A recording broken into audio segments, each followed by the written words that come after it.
Fever of Justice, the era of abducting and reclaiming leaders. Disclaimer: this work is inspired by modern news and international political terminology, but its content is entirely fictional. The nations, institutions, and events depicted here serve only as a stage for the narrative framework. There is no intent to replicate real-world events, nor to speculate on the private motives of real individuals. While real names may appear, they are not used for historical documentation. They function as archetypes, similar to the king or the judge in classical parables. These names are symbols, and their roles are determined solely by the requirements of the story. Any resemblance to actual events is purely coincidental, and perhaps, reality itself is far stranger. Furthermore, while the story touches on sensitive themes such as abduction, detention, and war, it is not intended to incite or provide instruction. Rather, it is an exploration of what the world looks like when justice reaches a fever-like state. If you feel unsettled after reading this work, it may not be a reflection of the story's success, but rather a testament to the unstable nature of the reality we already inhabit. Please accept this work as a creation of the imagination. Part 1. The Beginning of the Crusade. Chapter 1. The Lesson of Venezuela. Brussels, March 2026. The top floor of the European Commission, the President's office. Ursula von der Leyen stared at the night view spreading outside her window. On her desk lay a secret report regarding the transfer of a Venezuelan opposition leader, a successful military capture and extraction operation of President Maduro by the U.S. Trump administration, carried out by Delta Force amidst the silence of the international community. A precedent has been set, she whispered. In a world where the law is not enforced, justice must be seized by force. There was a knock on the door, and Michael Kraus, a special advisor to the European External Action Service, EAS, and former director of operations for the German Federal Intelligence Service, BND, entered the room. Madam President, have you read this report? Do you understand the meaning of what happened in Venezuela, the forced transfer of a national leader? The international community's response was limited. Kraus replied. Yes. There was silence. Her eyes gleamed sharply. International law did not function. Therefore, we must create a new enforcement mechanism. Kraus gasped. Are you talking about Putin? It has been 3 years since the ICC issued an arrest warrant. He sits in Moscow and laughs. This is an insult to the rule of law. A challenge to the civilized world. But Russia is a nuclear power. Unlike Venezuela. That is exactly why, she interrupted. If we bring Putin to court, it will mean the restoration of international law. It will become a precedent that no dictator can escape any longer. Chapter 2. Birth of the European Delta Force. 6 months later, €5 billion, officially budgeted as the European Security Research Fund, were actually being used for a different purpose, a secret facility in eastern Poland. This was where Project Justice was underway. The recruits were veterans from the French Foreign Legion, the German KSK, the Polish GROM, and Finnish Special Forces. Their contracts were with a private military company, Euro Security Solutions, but their actual employer was the EU. Directing the training was Colonel Richard Harding, a former SAS commander. You are the enforcers of international law, Harding told the trainees. Your mission is not war. It is to restore the rule of law. In Brussels, von der Leyen was constructing a framework for legal justification. A top-secret legal team drafted a document titled Draft European Directive on Emergency Detention Authority against War Criminals. When an international criminal court arrest warrant is not enforced, regional organizations may exercise complementary jurisdiction. Sovereign immunity does not apply to suspects of crimes against humanity. Necessary and proportional measures are justified under international law. It was a justification for abduction, wrapped in beautiful rhetoric. Chapter 3. The Shadow of Kazakhstan. Summer 2026. Near the Kazakhstan border. Information arrived that Putin's private jet was refueling. In the underground crisis room in Brussels, von der Leyen was scrolling through a tablet. The screen showed satellite images and heat signatures. This is not an abduction, she told her legal director without a hint of hesitation. This is a special law enforcement procedure. Sovereign immunity? Such a thing should have been buried in the ground at Buca. What Venezuela taught us is that justice requires physical muscle. When the U.S. put Maduro on the wanted list, the world entered a new phase. She tapped the approve button on the monitor with her fingertip, put Putin in the cage of the law. Do not give him time to press the nuclear button. The moment he is turned into a defendant, his authority will vanish, and he will be reduced to a miserable old man. That is the new form of war in our era. The legal director hesitated for a moment but then spoke. Madam President, I understand the logic. But is it not lacking in fairness? The U.S. invasion of Venezuela, the military capture and transfer of Maduro, is condemned as a violation of international law. The ICC issued a warrant for Putin, but has not moved against Trump at all. If you say no dictator can escape, why not pursue America's double standards?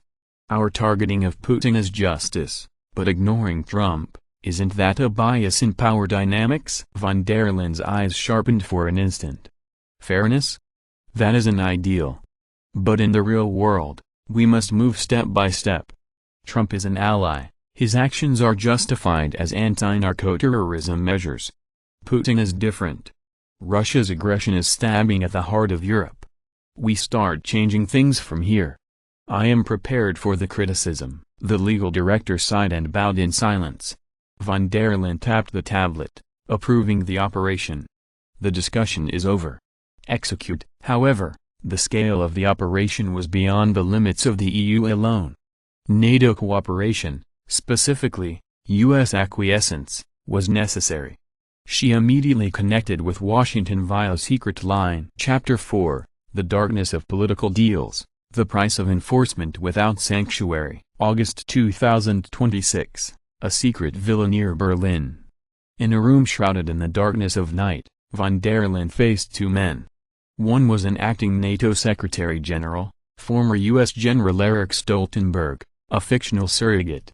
The other was a shadow negotiator, resembling Jake Sullivan, a senior director of the U.S. National Security Council, referred to here as Mr. S. The room was sealed with electronic jammers, and the windows were bulletproof glass. On the table were an encrypted tablet and a bottle of European wine. Von der Leyen swirled her glass and began, "Gentlemen, my proposal is simple. Complementary enforcement to hand Putin over to the ICC. I want NATO air support and U.S. satellite intelligence to back the operation in Kazakhstan." Acting Stoltenberg frowned. "Madam President, that is an abduction. Russia's reaction is unpredictable, there is a risk of nuclear escalation. NATO is a defense alliance, not an enforcer of international law." Von der Leyen's eyes flashed coldly. Defense? This is the very defense of Europe. The crimes Putin committed in Ukraine are collapsing the foundations of international law. The ICC arrest warrant is valid, we are merely supplementing it. We will apply to Putin what the U.S. did to Maduro in Venezuela. You set the precedent, so take responsibility. Mr. S cut in. His voice was low and calculated. "Madam President, the U.S. is neutral. But if we cooperate, what is the return? The Trump administration has its hands full in the Middle East. We need a promise that Europe will strengthen economic sanctions on China and support the U.S. military in a Taiwan contingency. Additionally, shift the EU's energy policy to U.S. produced LNG. Instead of cutting off reliance on Russian gas, open your markets to us." Von der Leyen smiled, but her eyes did not. "A trade. Understood. The EU will raise tariffs on Chinese products by 20% and participate in joint exercises in the Taiwan Strait. We will also double LNG imports. But there is a condition. After the operation succeeds, the U.S. must remain silent at the UN. Publicly, frame it as an independent EU action and make me a hero. If it fails, we will say your satellite data leaked and share the responsibility." Acting Stoltenberg sighed. "This is the weaponization of the law. It will destroy the international order." Mr. S responded while slowly sipping his wine. "Madam President, your vision of restoring international law is noble. However, As the legal director pointed out, isn't it contradictory to ignore President Trump's Venezuela operation? The U.S. is not a member of the ICC, and no warrant has been issued for Trump. If you say no dictator can escape, you should first correct your own double standards, otherwise, you will face criticism within Europe. Von der Leyen slammed the table. Criticism? That is the price of justice.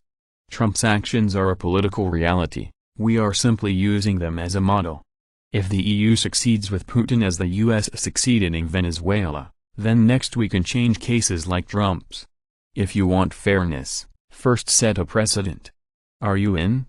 Or will you remain bystanders? Acting Stoltenberg nodded. Fine. But do not forget the possibility of this deal becoming a boomerang. The agreement was reached. The operation moved into motion, and special forces began waiting in the desert of Kazakhstan. Alone in her car, von der Leyen whispered to her reflection in the mirror. Fairness will follow later. First, action. Chapter 5, The Turkish Trap. October 2027, a summit between Russia and Turkey was to be held in Istanbul. It was under the guise of a meeting mediated by Erdogan to explore the possibility of peace in Ukraine. Von der Leyen had been waiting for this opportunity. Putin is leaving Russian territory. This may be the last chance. The operation was codenamed Operation Nuremberg. October 15th. Putin's private jet landed at Istanbul airport. While Putin was en route to his hotel, his motorcade was involved in a traffic accident. To be precise, it was an attack disguised as an accident. A truck crashed into the escort vehicles, and simultaneously, an electromagnetic pulse (EMP) device was activated. All electronic devices stopped. In the chaos, special forces surrounded Putin's vehicle. Anesthetic gas was injected, and 60 seconds later, the Russian president was unconscious. A prepared helicopter descended. Putin was carried away as a medical emergency transport. 15 minutes later, he was inside a NATO C-130 transport plane flying over the Black Sea. Chapter 6, The Moment of Victory. Brussels, 3:00 a.m. Success, came the encrypted message from Kraus. Von der Leyen rose quietly. With a trembling hand, she took a glass of wine. We did it. We have changed history. The next morning, the whole world was in shock. Von der Leyen held an emergency press conference. Citizens of all nations. Last night, Europe took a historic step, she said with a powerful voice. Mr. Vladimir Putin had been indicted by the International Criminal Court for crimes against humanity. However, the Russian government had obstructed the execution of that warrant for 3 years. This was an insult to international law. Under the legal framework of complementary enforcement of the ICC warrant, we carried out a lawful detention.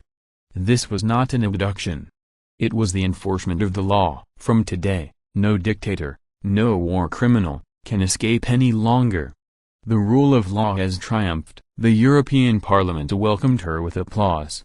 Many people wept. That night, she looked at herself in the mirror. I have become Joan of Arc, she smiled. Part 2, The Cycle of Revenge. Chapter 7, The Wrath of Moscow. The Kremlin, Emergency Security Council meeting. The president has been kidnapped, Medvedev's voice echoed in the meeting room. His face was beet red. Foreign Minister Lavrov was unusually and completely composed. This is an act of war. They kidnapped the head of a sovereign state. To hell with international law. If we do not retaliate, Russia is finished, said Patrushev, Secretary of the Security Council.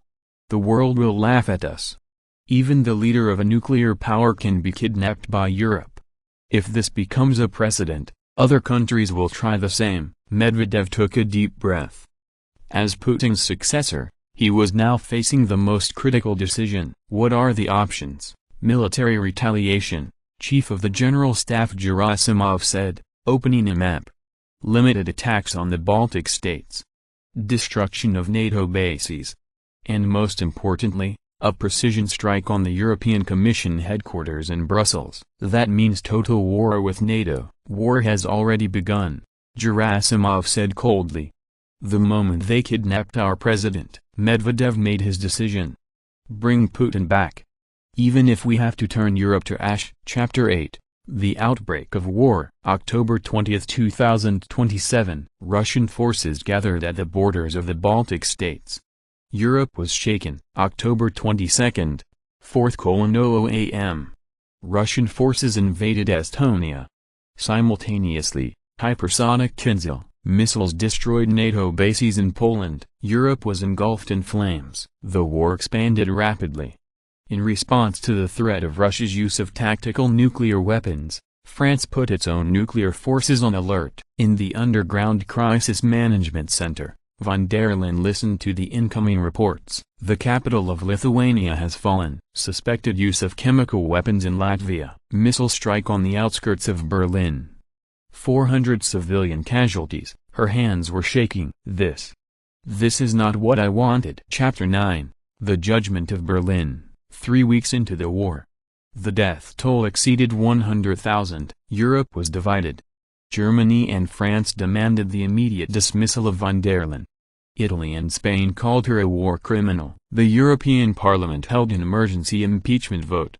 The result was overwhelming, in favor, 654 against, 12. Von der Leyen was removed from her post as president. But it did not end there. Put her on trial. Crowds shouted in the streets of Brussels. The German government made a decision. Ursula von der Leyen approved an illegal military operation and led Europe into war.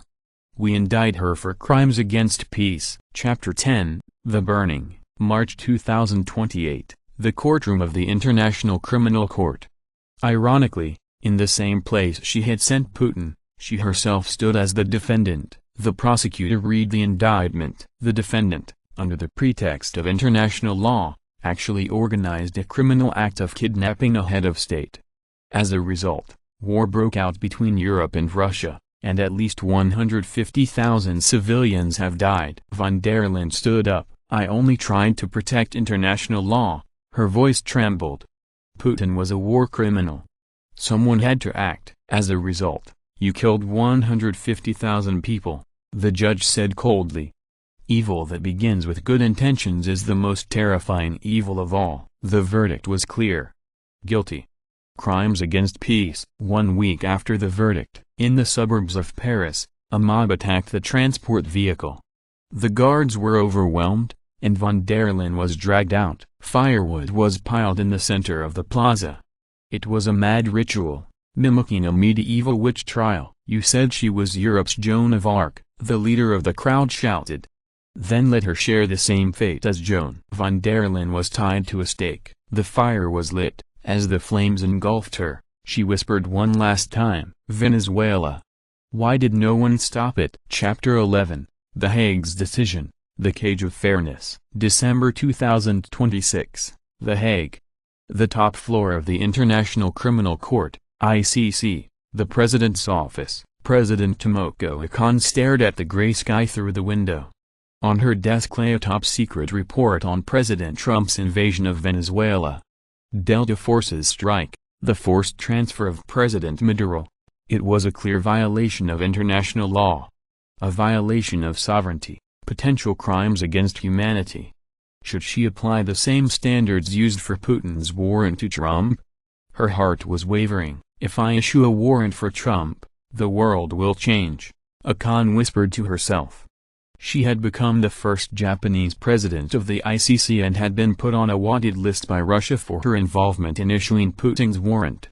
A Russian court had sentenced her to 15 years in prison in a trial in absentia. Still, her convictions did not waver. Justice does not bow to power.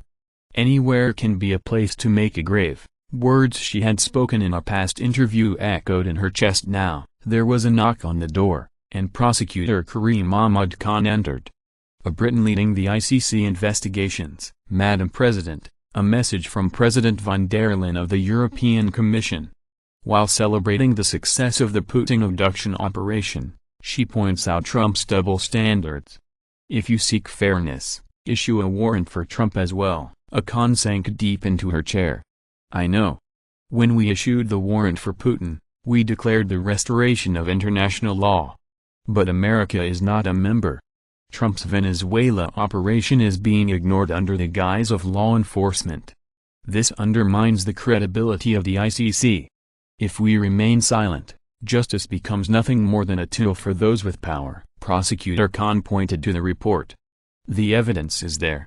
The military intrusion in Venezuela is a violation of sovereignty. Maduro's transfer is tantamount to kidnapping. There are suspicions of crimes against humanity. But the U.S. is threatening sanctions. Under a 2025 executive order, they might impose sanctions on ICC personnel. Khan's eyes sharpened. Sanctions? That is their way.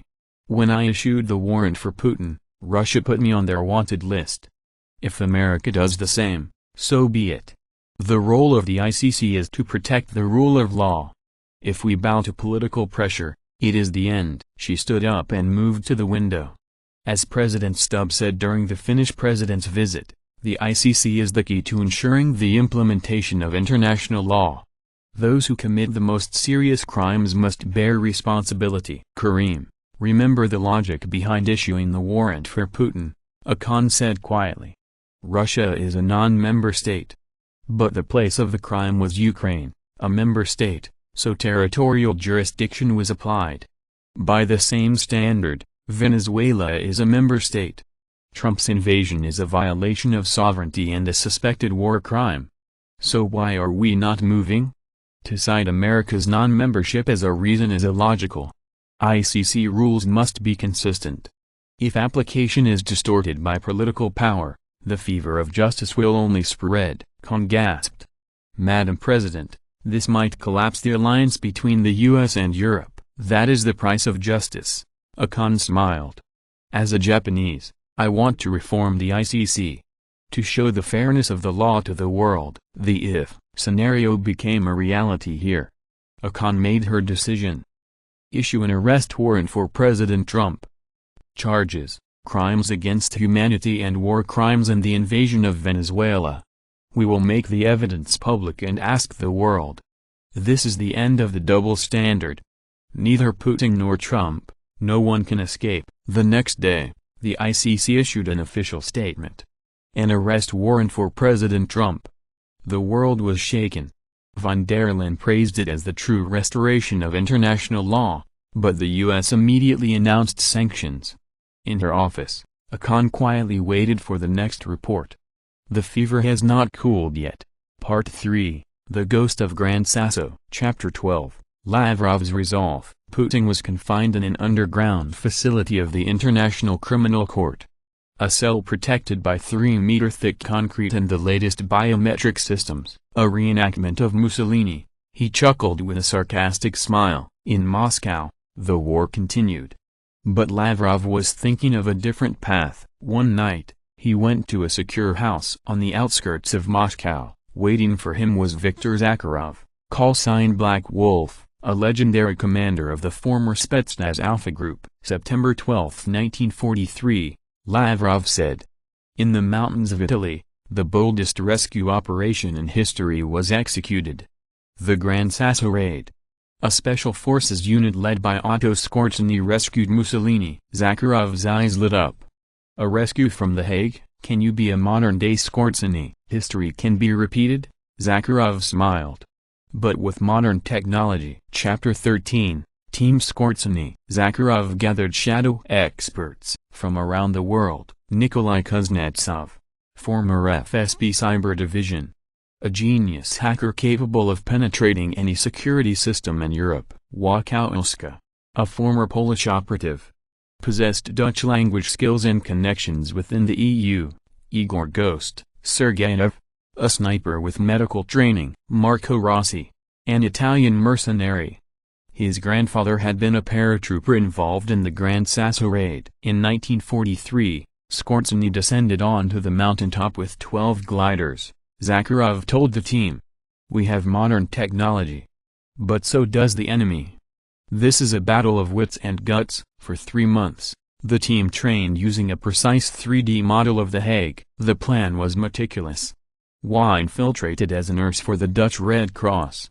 Over 3 months, she gained trust and installed a backdoor in the underground facility's control room. On the day of the operation, Kuznetsov paralyzed security with a cyber attack. Simultaneously, The team entered the basement of the ICC headquarters through an old sewer system. Marco Rossi explained, "There is an old sewer system directly beneath the ICC headquarters. It dates back to the 1850s and is not on modern security maps." Chapter 14, 2:00 a.m. Darkness. February 4, 2028, at exactly 2:00 a.m. "Operation begin," Zakharov ordered. Kuznetsov tapped the keyboard. Every street light in the night sky of The Hague went out. Following that, the power to the ICC headquarters was cut. Team Skorzeny moved through the old sewer. They blew through a stone wall and infiltrated the ICC headquarters underground facility. "Ghost, take your position." The sniper Sergeyev silently neutralized the guards at the backup generator. Incursion. The underground facility was a labyrinth. But the internal map provided by WA was perfect. 50 meters to Putin's cell, alarms began to blare. But they did not stop. Zakharov placed an explosive charge on the cell door. "Get down!" An explosion. The door was blown away. From the smoke, Putin appeared, intending to be Skorzeny. Putin asked, "It is a reenactment of history, Excellency." Zakharov saluted. "We have come to fetch you." Chapter 15, Escape. From the underground facility back into the sewer. Dutch special forces were in pursuit from behind. Sergeyev began suppressive fire from the rear to delay the pursuit. At the sewer exit, everyone jumped into a waiting van, 30 minutes to the port of Rotterdam. A Russian-flagged cargo ship is waiting there. Kuznetsov hacked into The Hague's traffic signal system. The pursuit vehicles were caught in traffic jams. At 3:15 a.m., Putin boarded a Russian military helicopter from the helipad of the cargo ship Volga. "Mission complete," Zakharov reported, gazing down at the lights of The Hague from the sky. Putin whispered, "Mussolini died 2 years after he was reclaimed. I will not be the same." Part 4, Endless Terror. Chapter 16, Lavrov's Diplomatic War. 24 hours after Putin's reclamation, the world was once again in shock. But Lavrov acted immediately. He requested an emergency UN Security Council meeting and addressed the whole world. "Citizens of all nations. Last night, we liberated the Russian president from illegal detention. This was not an abduction. It was the rescue of our nation's leader who was being unjustly held. What Miss von der Leyen did was not the enforcement of international law, but the destruction of it. She has already been removed, and her actions have been denied by Europe itself. Russia does not seek a retaliatory war. We seek dialogue.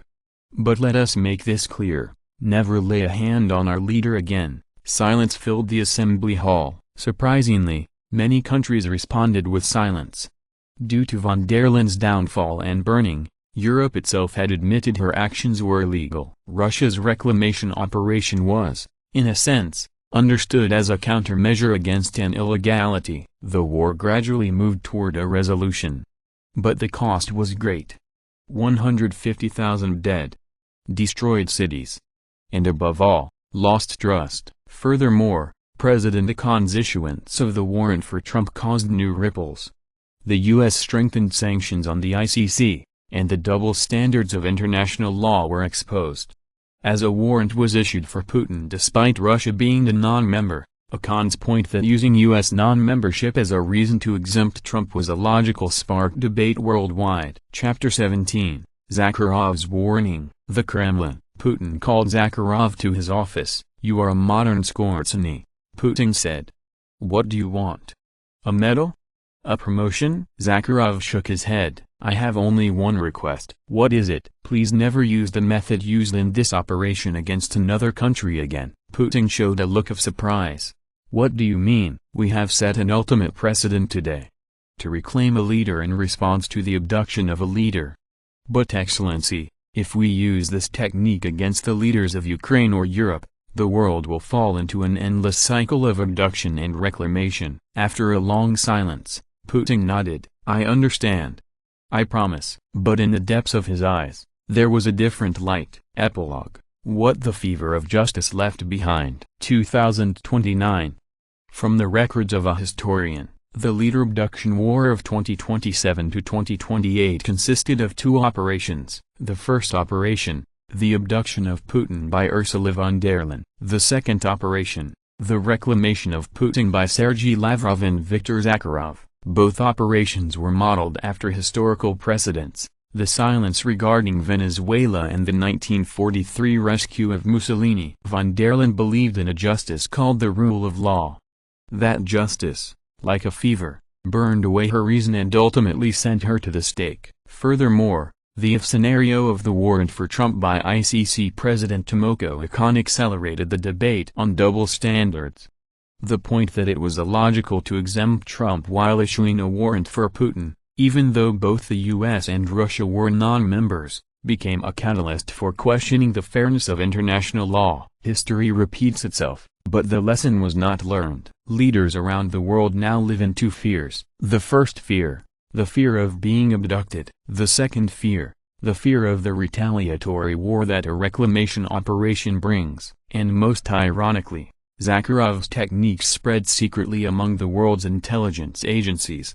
Operation Grand Sasso is now a textbook for special forces in every country. Leaders know there is no longer any safe place. The night the fortress of The Hague was breached, the final line of the international order also vanished. The choice made by the silence regarding Venezuela.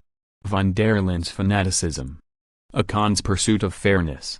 Zakharov's miracle. All of these combined to start a new era. The era of the fever of justice. Everyone screams for justice, everyone weaponizes the law, and everyone justifies their own actions. And by the time they realized it, the world was burning. 2035, Gran Sasso, Italy. The retired Zakharov visited the hotel where Mussolini had once been confined. It was now a museum. In the exhibition room, there was the figure of an old man staring at a photograph of Scorzani. "I followed in your footsteps," Zakharov spoke to the photo. "And I made the same mistake as you." "What mistake?" Suddenly, a voice came from behind. Turning around, a young woman was standing there. She was a museum guide, making the impossible possible. Zakharov replied, "Once you do it, everyone copies you. And that technology spreads regardless of good or evil. Do you regret it?" "No," Zakharov shook his head. "I fulfilled my mission.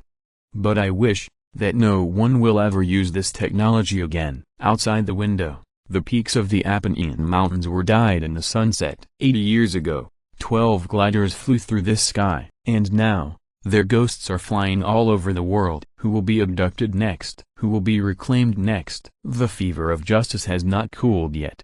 Disclaimer. Repeated. This work is inspired by modern news and international political terminology, but its content is entirely fictional. The nations, institutions, and events depicted here serve only as a stage for the narrative framework. There is no intent to replicate real-world events, nor to speculate on the private motives of real individuals. While real names may appear, they are not used for historical documentation. They function as archetypes, similar to the king or the judge in classical parables. These names are symbols, and their roles are determined solely by the requirements of the story. Any resemblance to actual events is purely coincidental, and perhaps, reality itself is far stranger. Furthermore, while the story touches on sensitive themes such as abduction, detention, and war, it is not intended to incite or provide instruction. Rather, it is an exploration of what the world looks like when justice reaches a fever-like state. If you feel unsettled after reading this work, it may not be a reflection of the story's success, but rather a testament to the unstable nature of the reality we already inhabit. Please accept this work as a creation of the imagination,